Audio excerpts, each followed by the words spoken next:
श्री कृष्ण गोविंद हरे मुरारी, हे नाथ नारायण वासुदेव।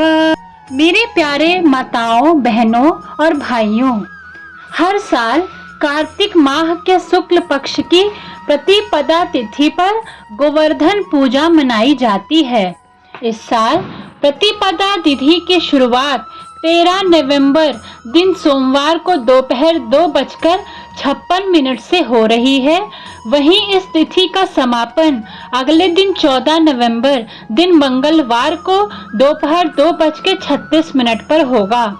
उदया तिथि को देखते हुए गोवर्धन पूजा 14 नवंबर मंगलवार को ही मनाई जाएगी। गोवर्धन पूजा के दिन गिरिराज यानी गोवर्धन पर्वत और भगवान कृष्ण की पूजा की जाती है। इस दिन को अन्नकूट पूजा भी कहा जाता है, क्योंकि इस दिन अन्नकूट का भोग लगाने की परंपरा है। इस दिन घर के आंगन में गाय के गोबर से गोवर्धन पर्वत पशुधन की आकृति बनाई जाती है और विधि विधान से पूजा की जाती है। मान्यता के अनुसार गोवर्धन पूजा की कथा द्वापर युग से जुड़ी हुई है। तो चलिए जानते हैं गोवर्धन पूजा से जुड़ी पौराणिक कथा के बारे में। आज इस वीडियो में आप सुनेंगे गोवर्धन पूजा की पौराणिक कथा एवं महत्व के बारे में। गौरी पुत्र गणेश का नाम लेके कथा का आरंभ करते हैं। पौराणिक कथा के अनुसार एक दिन श्री कृष्ण ने देखा कि सभी ब्रजवासी तरह तरह के पकवान बना रहे हैं। पूजा का मंडप सजाया जा रहा है और सभी लोग प्रातः काल से ही पूजन की सामग्री एकत्रित करने में व्यस्त हैं। तब श्री कृष्ण ने यशोदा जी से पूछा, मैया, आज सभी लोग किसके पूजन की तैयारी कर रहे हैं? इस पर मैया यशोदा ने कहा कि पुत्र, सभी ब्रजवासी इंद्र देव के पूजन की तैयारी कर रहे हैं। तब कान्हा ने कहा कि सभी लोग इंद्र की पूजा क्यों कर रहे हैं? इस पर माता यशोदा उन्हें बताते हुए कहती हैं, इंद्र देव वर्षा करते हैं, जिससे अन्न की पैदावार अच्छी होती है और हमारी गायों को चारा प्राप्त होता है। इस पर कान्हा ने कहा कि वर्षा करना तो इंद्र देव का कर्तव्य है। यदि पूजा करनी है तो हमें गोवर्धन पर्वत की करनी चाहिए, क्योंकि हमारी गायें तो वहीं चरती हैं और हमें फल, फूल, सब्जियां आदि भी गोवर्धन पर्वत से ही प्राप्त होती है। इसके बाद सभी ब्रजवासी इंद्र देव की बजाय गोवर्धन पर्वत की पूजा करने लगे।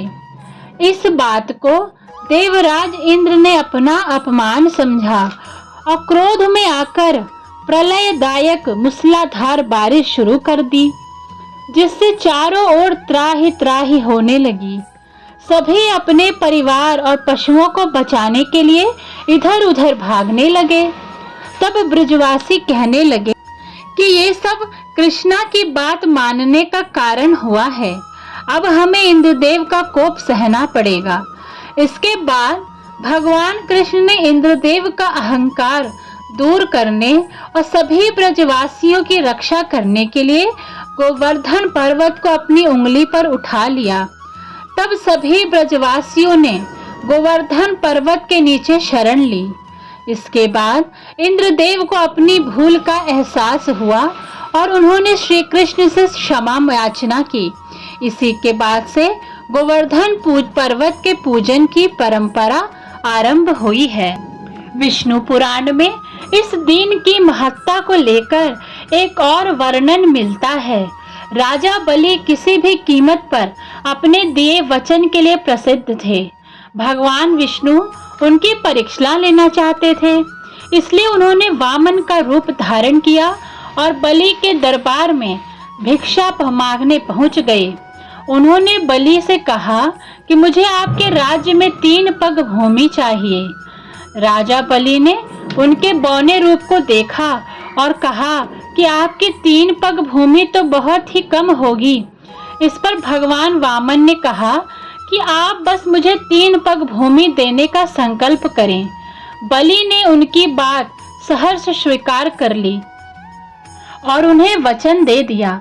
भगवान वामन ने 1 पग में जमीन को और दूसरे कदम से आकाश को नाप लिया। अब वचन के मुताबिक तीसरा पग रखने के लिए कोई जगह ही नहीं बची। अपने वचन के पक्के राजा बलि ने भगवान वामन के सामने अपना सिर झुका दिया और कहा कि आप तीसरा कदम मेरे सिर पर रखें। इससे भगवान विष्णु प्रसन्न हो गए और अपने दिव्य रूप में प्रकट हो गए। उन्होंने बलि को पाताल लोक का राजा बना दिया। महाराष्ट्र में इसी मान्यता के अनुसार इस दिन को मनाया जाता है। इस दिन चंद्रगुप्त विक्रमादित्य ने विक्रम संवत की शुरुआत की थी। इस दिन गाय के गोबर से गोवर्धन का प्रतीक बनाया जाता है और उसकी पूजा की जाती है।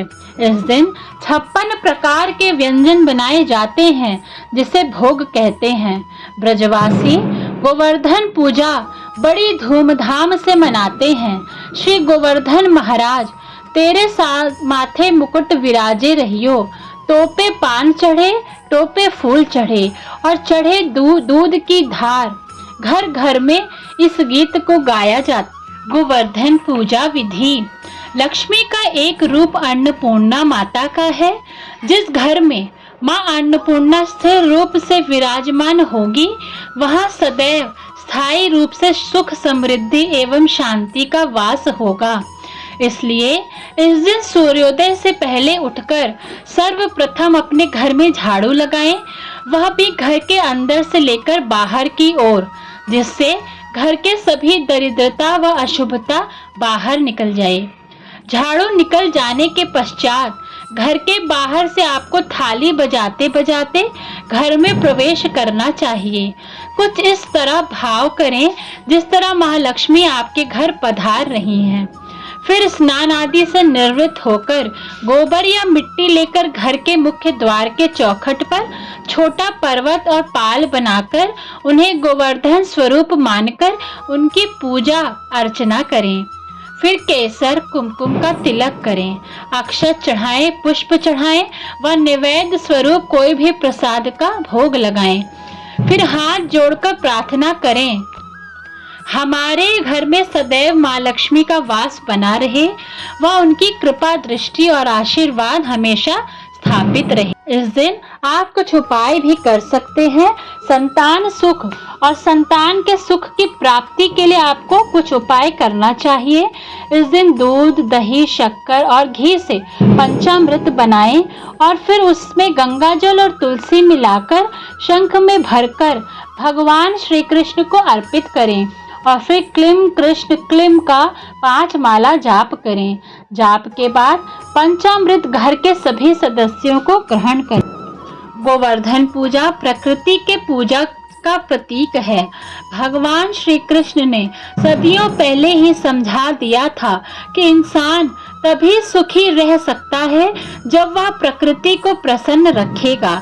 प्रकृति को ही परमात्मा माने और परमात्मा के रूप में ही प्रकृति की पूजा करें।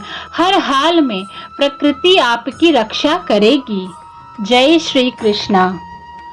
आरती कुंज बिहारी की, श्री गिरधर कृष्ण मुरारी की।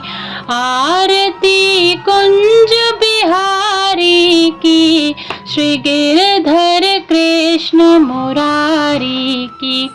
गले में बैजंती माला, गले में बैजंती माला, बजावे मुरली मधुर बाला, बजावे मुरली मधुर बाला। श्रवण में कुंडल झलक नंद कानंद नाला की, गिरधर कृष्ण गुरा। गमन सम अंग कांति काली, राधिका चमक रही आली। लतन में ठाढ़े बनमाली, भ्रमर सी अलक कस्तूरी तिलक, चंद्र सी झलक ललित छवि श्यामा प्यारी की, श्री गिरधर कृष्ण मुरारी की। आरती कुंज बिहारी की, श्री गिरधर कृष्ण मुरारी की। कनक में मोर मुकुट बिल से, देवता दर्शन को तरसे, गगन से सुमन शशि बरसे, बजे मूर्छंग मधुर मृदंग, ग्वालिनी संग अतुलित रतिकोप कुमारी की, श्री गिरधर कृष्ण मुरारी की। आरती कृष्ण मुरारी की, श्री गिरधर कृष्ण मुरारी की। जहाँ से प्रकट भई गंगा, कलुष कलिहारिणी गंगा, स्मरण से होत मोह भंगा, बसे शिव शीश जटा के बीच, हरे अग कीच शरण छवि श्री बनवारी की, श्री गिरधर कृष्ण मुरारी की। आरती कुंज बिहारी की, श्री गिरधर कृष्ण मुरारी की। चमकती उज्ज्वल तट रेणु, बज रही वृंदावन बेनु, चहु दिशि गोपी ग्वाल धेनु, हसत मृदु मंद चांदनी चंद, कटत भव फंद टेर सुनु दिन भिखारी की, श्री गिरधर कृष्ण मुरारी की। आरती कुंज बिहारी की, श्री गिरधर कृष्ण मुरारी की।